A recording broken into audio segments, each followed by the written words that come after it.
그러므로 그리스도 안에 무슨 권면이나 사랑의 무슨 위로나 성령의 무슨 교제나 긍휼이나 자비가 있거든 마음을 같이하여 같은 사랑을 가지고 뜻을 합하여 한 마음을 품어 아무 일에든지 다툼이나 허영으로 하지 말고 오직 겸손한 마음으로 각각 자기보다 남을 낮게 여기고 각각 자기 일을 돌볼 뿐더러 또한 각각 다른 사람의 일을 돌보아 나의 기쁨을 충만하게 하라.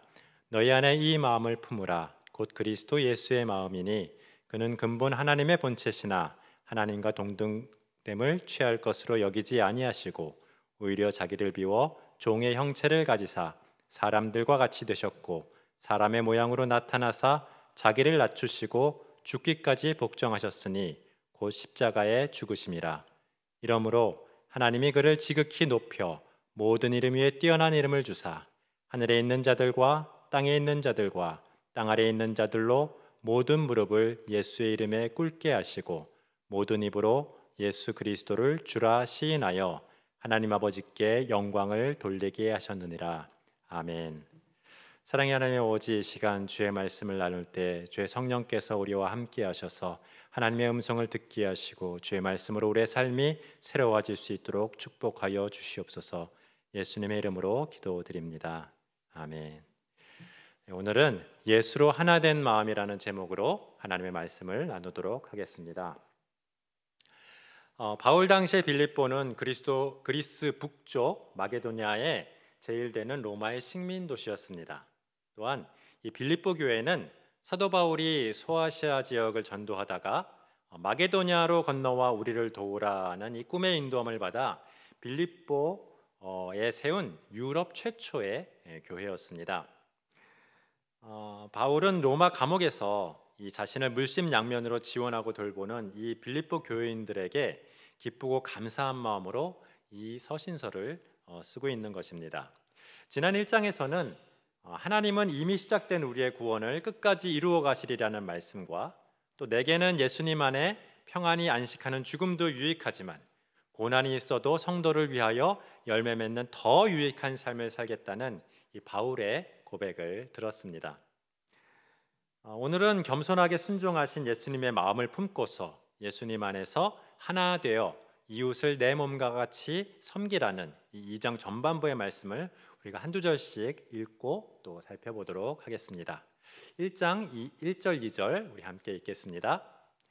그러므로 그리스도 안에 무슨 권면이나 사랑의 무슨 위로나 성령의 무슨 교제나 긍휼이나 자비가 있거든 마음을 같이하여 같은 사랑을 가지고 뜻을 합하여 한 마음을 품어 나의 기쁨을 충만하게 하라. 네, 여기서 나의 기쁨을 충만하게 하라 괄호로 넣은 이것은 우리말 어순상 이제 4절 후반부에 나오지만 헬라어 원문에 따라 2절에서 또 같이 읽었습니다. 사도 바울은 자신을 사랑하고 지원하는 빌립보 교인들을 좋아했지만 그들의 분열을 매우 안타깝게 생각하고 있었습니다. 그래서 빌립보 성도들이 한마음 한뜻이 될 것을 먼저 권면하고 있습니다. 1절에 그러므로는 그 1장 마지막 절인 30절에 너희에게도 그와 같은 싸움이 있다 그러므로입니다. 또한 그와 같은 싸움이란 그 앞 29절에 그를 위하여 받는 고난을 지칭하는 것으로 보입니다. 이 고난과 싸움은 바울처럼 복음을 전하다가 얻게 되는 것도 있겠지만 이 전체적인 배경을 볼 때 빌립보 교인들 간의 분열을 가리킨다고도 보여집니다. 이는 구체적으로 4장 2절, 이 뒤쪽에 4장 2절에 보면 내가 유오디아를 권하고 순두개를 권하노니 주 안에서 같은 마음을 품으라 하면서 이 재차 교회 안에 두 여인으로 인한 분열을 멈추고 성도 간에 하나 되라고 권면하는 것을 보면 알 수 있습니다. 그렇게 성도가 하나 되기 위해서 바울은 4가지가 있어야 한다고 여기서 제시하고 있습니다. 먼저는 그리스도 안의 권면입니다. 이 헬라어 권면은 영어로는 encouragement, 격려 혹은 consolation, 위로라고 번역이 되는데 예수님 안에서 교훈하고 격려하고 위로하는 권면의 말이 있어야 한다는 것입니다. 둘째는 사랑의 위로입니다. 헬라어로 위로는 영어로는 이제 comfort, 위안이라고 번역이 되었는데 그 예수님의 사랑에서 오는 편안한 위로가 있어야 한다고 합니다. 셋째는 성령의 교제입니다. 그 헬라어 교제 코이노니아는 영어로는 fellowship, 친교라고도 번역되는데 성령으로 말미암아 그리스도의 몸인 성도 간에 친밀한 교제와 친교가 있어야 한다고 합니다. 마지막으로 긍휼이나 자비입니다. 긍휼은 그 앞에서 저희가 1장 8절에서 예수 그리스도의 심장으로 사모한다고 했을 때 설명드렸던 그 심장에 해당되는 이 스플랑크나, 즉 내장이라는 단어입니다. 마음을 다해 사랑한다는 말을 그 당시에는 내장을 다해 사랑한다고 표현했다고 합니다. 우리말에도 창자나 내장을 애라고 하는데 여기서도 애쓴다는 말처럼 애써서 돌본다는 뜻으로 긍휼이라고 번역했습니다. 이를 영어 성경에는 affection, 애정이라고도 번역했죠. 또한 그 다음에 헬라어 자비는 영어로 mercy라고 번역되기도 했지만 대부분은 compassion, 즉 동정을 넘어서는 이 고통 가운데 함께하는 긍휼이라고 번역이 되었습니다. 따라서 긍휼과 자비는 아주 애를 써서 고통 가운데 함께하는 애정이라는 뜻을 공유하는데 이것이 있어야 된다고 말하고 있는 것입니다. 이 네 가지가 그리스도로 말미암아 공동체 가운데 있어야 일치와 하나됨을 이룰 수 있다고 하는 것입니다. 그러니 그 네 가지를 예수님께 구하라는 말씀이죠. 그러면서 이제 예수님의 은혜로 그 네 가지를 받았다면 마음을 같이하여 같은 사랑을 가지고 뜻을 합하며 한 마음을 품으라 라고 하는 것입니다. 이 말씀은 반대로 교회에서 마음과 뜻을 하나 되게 하는 것은 은혜로 되는 것이니 이게 인간의 힘이나 노력으로는 할 수 없는 것이라는 의미도 됩니다. 그러나 이와 동시에 하나님께 권면과 위로와 교제와 긍휼을 구하고 이를 받아서 하나됨을 이루라는 명령이므로 우리가 이에 순종할 때 분명히 이룰 수 있다는 약속의 말씀이기도 합니다. 하나님의 명령은 명령인 동시에 또 이를 순종할 때 반드시 이루어지게 하겠다는 하나님의 언약이기 때문입니다. 바울은 이렇게 한 사랑과 한 뜻과 한 마음을 가짐으로 나의 기쁨이 충만하게 하라고 합니다. 바울은 사랑하는 빌립보 교인들의 분열에 마음 아파했고 그들이 다시 하나 된다면 너무 기뻐하겠다고 고백하면서 이렇게 개인적으로도 호소를 하고 있는 것입니다. 또한 이렇게 예수로 인하여 하나 된 마음은 단순히 그냥 일치된 마음이 아니고 바로 예수님과 일치된 이 예수님의 마음인데 그 마음이 무엇인지는 또 뒤에 5절 이후에 자세히 설명되고 있습니다. 다음 3절과 4절 함께 읽겠습니다. 아무 일에든지 다툼이나 허영으로 하지 말고 오직 겸손한 마음으로 각각 자기보다 남을 낮게 여기고 각각 자기 일을 돌볼 뿐더러 또한 각각 다른 사람의 일을 돌보아 나의 기쁨을 충만하게 하라. 그리고 바울은 이렇게 하나된 마음을 갖기 위해서 실천할 구체적인 항목 3가지를 이제 3절과 4절에서 권면하고 있습니다. 먼저는 다툼이나 허영으로 하지 말라고 합니다. 여기서 다툼은 보통 selfish ambition, 즉 이기적 야망이라고 번역을 했는데 여기는 분열된 파벌 간의 말다툼이나 이로 인한 당파 싸움을 의미합니다. 갈라디아서 5장 20절에도 같은 단어를 이런 의미로 당짓는 것이라고 번역을 했죠. 이는 교회의 하나됨을 방해하는 가장 큰 요소입니다.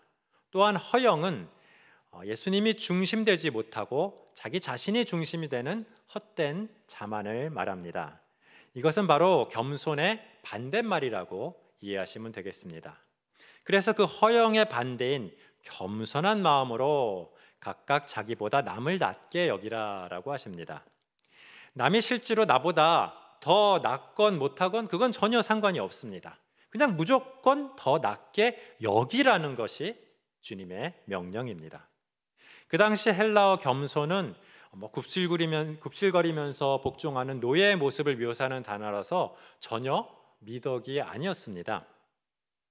사실 오늘날 가치관으로도 그리 받아들이기 쉬운 말씀은 아닙니다. 나를 드러내야 인정받는 세상에서 또 너무 겸손하면 아무도 알아주지 않기 때문입니다.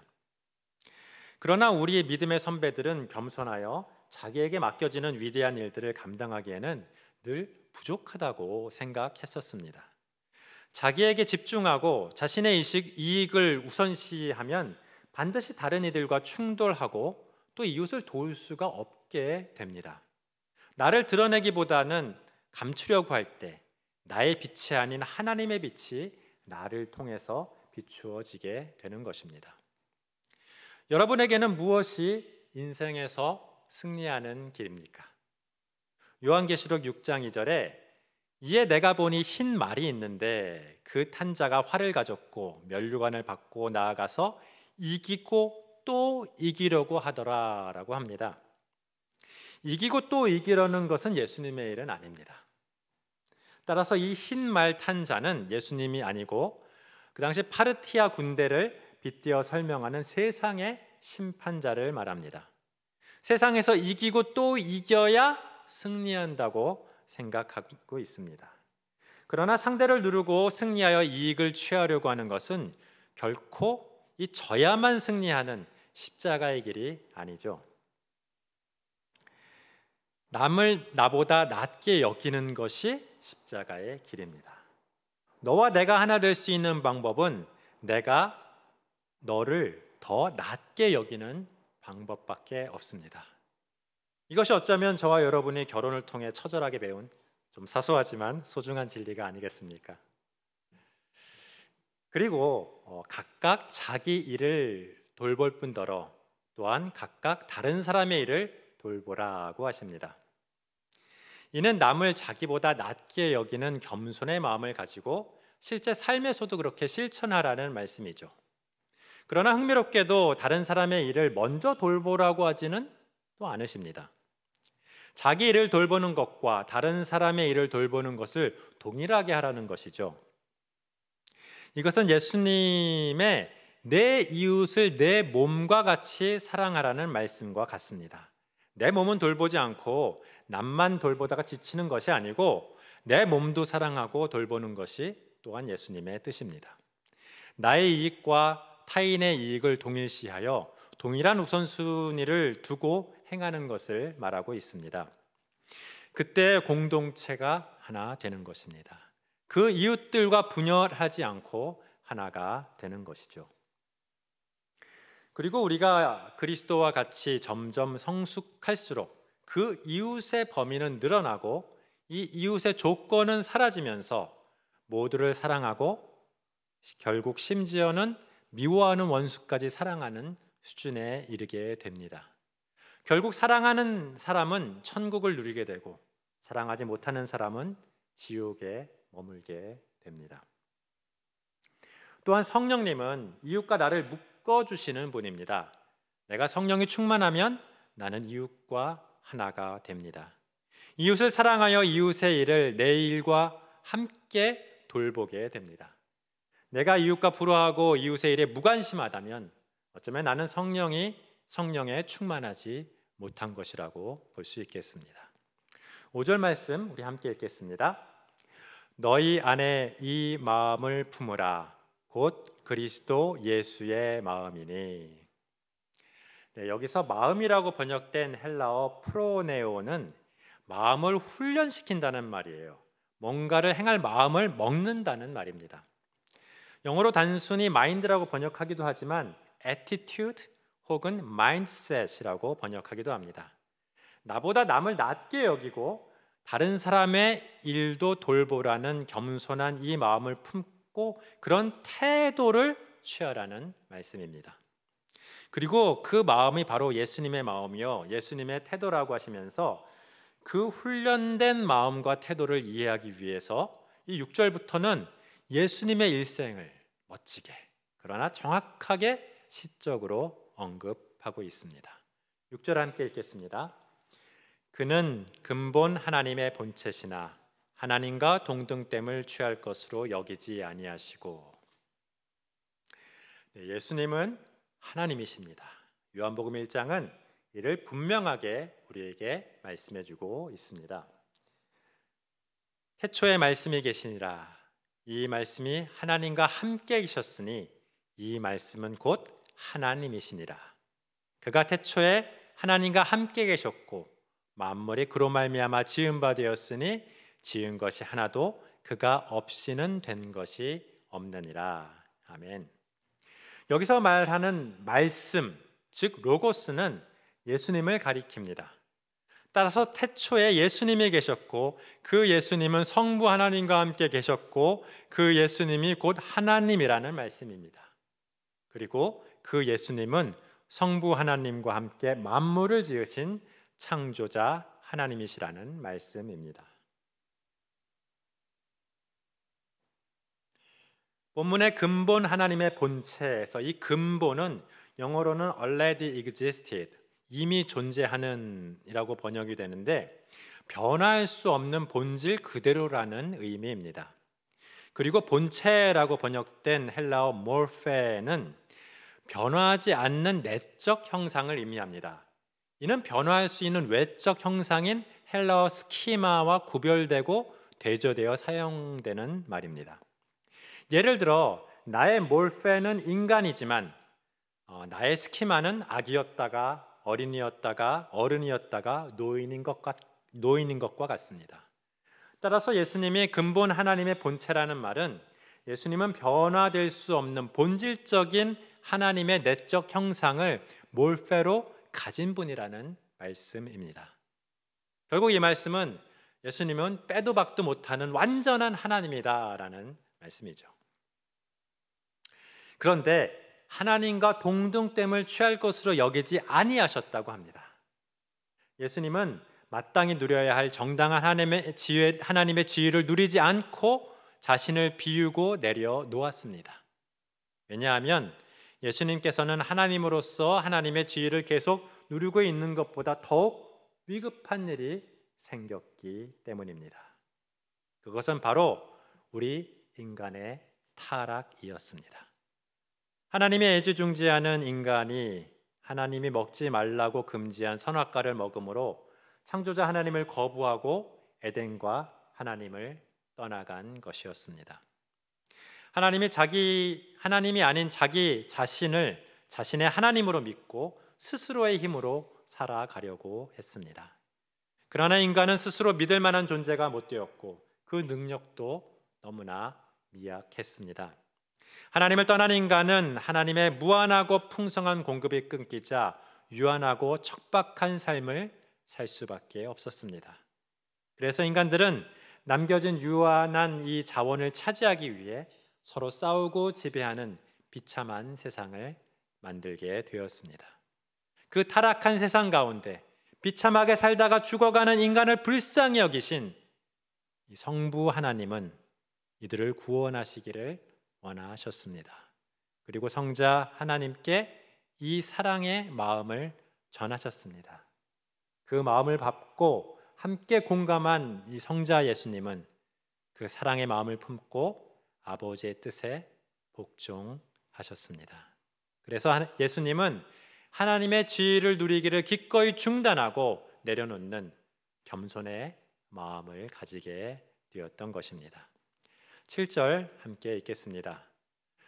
오히려 자기를 비워 종의 형체를 가지사 사람들과 같이 되셨고. 이렇게 하나님의 지위를 내려놓으신 예수님은 먼저 자신을 비우셨습니다. 그 의미를 이해하기 위해서는 고린도후서 8장 9절에 부요하신 이로써 너희를 위하여 가난하게 되심은 이라는 표현을 생각해 보면 좋겠습니다. 2025년 10월 기준 세계에서 가장 큰 부자는 누구죠? 일론 머스크이고 재산이 700조 원 정도가 된다고 하는데 그가 만일 나를 위해서 그 재산을 포기했다고 한번 생각해 보세요. 예수님은 그보다 훨씬 더 가치 있는 이 하나님으로서의 지위와 또 모든 소유를 나를 위해서 포기하셨던 것입니다. 나를 구원하시기 위해 자신의 신성을 비워버리고 인간이 되셨습니다. 이는 요한복음 1장 10절에서는 말씀이 육신이 되어라고 성육신을 이렇게 표현을 합니다. 그리고 종의 형체를 가졌다고 합니다. 여기서 종의 형체에서 이 형체는 6절에 하나님의 본체에서 본체와 같은 단어인 몰페입니다. 따라서 종의 형체란 인간의 몰페를 말합니다. 변하지 않는 인성을 가지셨다는 말씀입니다. 이는 예수님이 잠시 인간의 스키마만 가지셨던 것이 아니고 완전한 인간이 되어 인간의 몰페까지 가지셨다는 말씀입니다. 예수님은 완전한 인간의 몸을 가진 것이 아니라는 이 영지주의 이단의 가현설과 달리 예수님은 완전한 인간으로서 인간의 몰페를 가지셨다는 것이 바로 사도 바울의 구체적인 설명입니다. 즉 예수님이 인간이 되신 성육신은 몰페가 바뀐 것입니다. 외적으로 인간이 된 척하거나 잠시 인간의 몸을 입고 나타나신 것이 아닙니다. 하나님의 본체가 종의 형체로 바뀐 이 성육신은 하나님의 몰페가 인간의 몰페로 바뀐 것을 의미합니다. 예수님의 완전한 신성과 예수님의 완전한 인성을 모두 강조하기 위한 단어 선택이었습니다. 그러나 그 뒤에 사람들과 같이 되셨다 해서 이 되셨다는 헬라어는 이제 기노마이를 번역한 것인데, 이는 항구적인 변화가 아닌 일시적인 변화를 또 의미합니다. 이는 예수님이 다시 신성을 회복하셨다는 것을 아는 바울이 고른 단어입니다. 예수님의 인간됨은 실제이고 사실이지만 일시적인 것이었습니다. 예수님은 이 땅에 계시는 동안 완전한 인간이셨지만 이는 항구적인 것이 아니고 본질적으로는 하나님이셨다는 것을 설명하는 단어입니다. 8절 함께 읽겠습니다.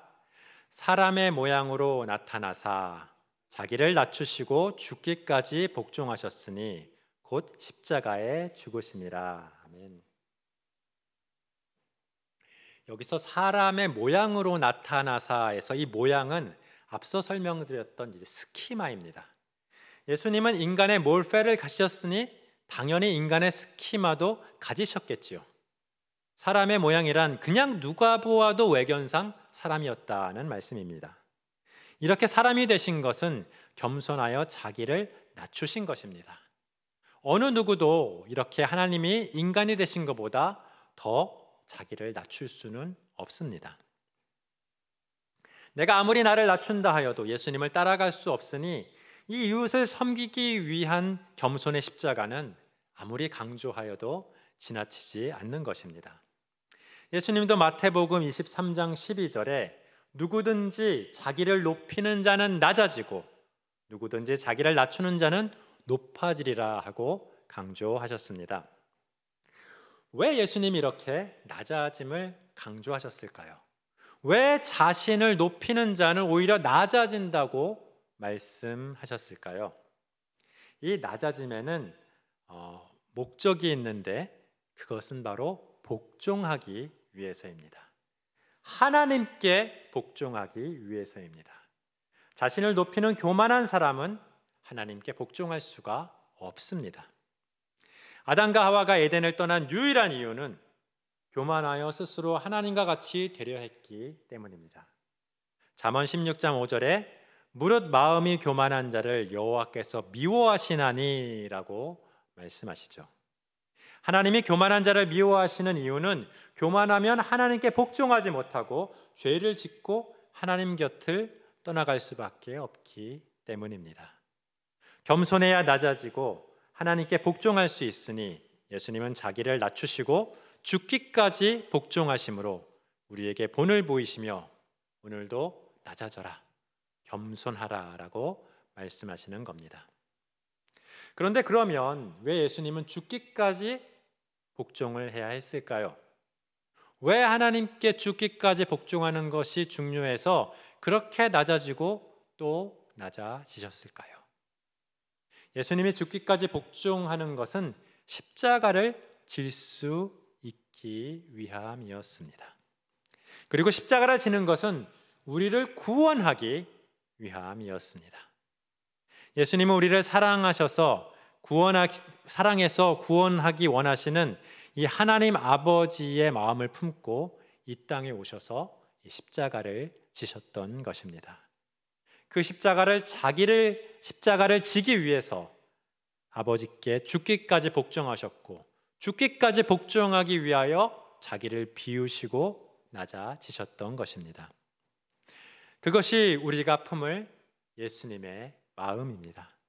한 영혼을 불쌍히 여기고 사랑하는 마음, 죄에서 고통받는 울부짖음을 지나치지 못하시고 구원하기 원하시는 십자가의 긍휼의 마음을 이제 우리 보고 품으라고 하시는 것입니다. 자신을 비워 낮아지고, 그래서 하나님께 죽기까지 복종하고, 그래서 십자가를 질 수 있는 마음을 정말로 품을 때 우리는 비로소 이 하나님의 유업을 이어가는 하나님의 아들이 되어가는 것입니다. 우리 9절 함께 읽도록 하겠습니다. 이러므로 하나님이 그를 지극히 높여 모든 이름 위에 뛰어난 이름을 주사. 여기서 이러므로는 예수님이 인간이 되시고 자신을 낮추시고 십자가에 죽기까지 복종하셨으므로입니다. 즉 하나님께서 주신 그 사랑의 마음을 품고 구원 역사를 위해 이 모든 것을 행하셨으므로입니다. 이렇게 하나님 아버지께 죽기까지 복종하여 십자가를 지신 예수님께 하나님은 모든 이름 위에 뛰어난 이름을 주셨습니다. 하나님으로 인한 새로운 인생이 시작될 때 아브라함에게 아브라함이라는 이름을 주신 것처럼, 야곱에게 이스라엘이라는 이름을 주신 것처럼, 이 부활하여 신성을 회복한 예수님께 하나님은 새로운 이름을 주셨습니다. 모든 이름 위에 뛰어난 그 이름은 11절에 나오는 주 예수 그리스도입니다. 헬라어로 퀴리오스 예수스 크리스토스입니다. 이 퀴리오스라는 단어는 그 당시에도 단지 주인이라는 뜻보다 로마 황제나 신의 칭호로 쓰였기에 히브리 성경의 여호와를 헬라어 성경으로 번역할 때도 퀴리오스라고 했습니다. 따라서 주는 온 세상의 주인이라는, 즉 하나님이라는 뜻의 이름을 가지고 있습니다.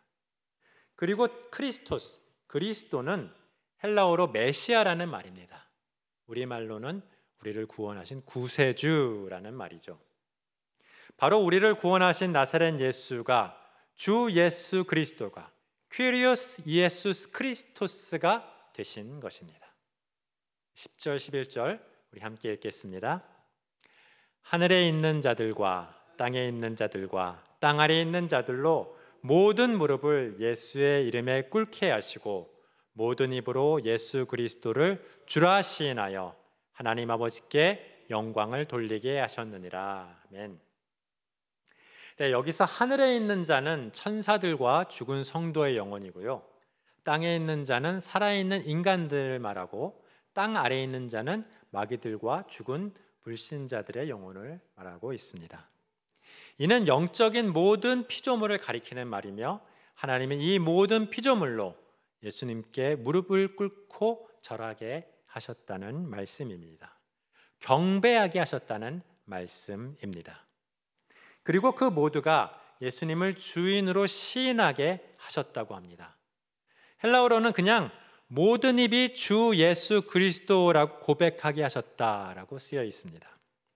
이는 하나님을 지칭하는 단어라 헬라어로는 대문자로 퀴리오스 예수스 크리스토스라고 써 있는데, 바로 주 예수 그리스도가 하나님의 이름이고 9절에 언급한 모든 이름 위에 뛰어난 바로 그 이름이라는 말씀입니다.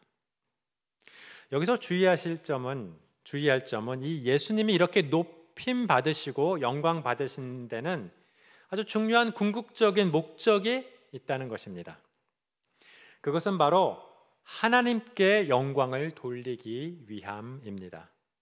예수님은 예수님 자신을 위하여 영광을 받으신 것이 아니라 하나님께 영광을 돌리기 위하여 모든 이름 위에 뛰어난 이름도 받고 모든 피조물의 경배도 받으며 모든 피조물의 주인이 되신 것입니다.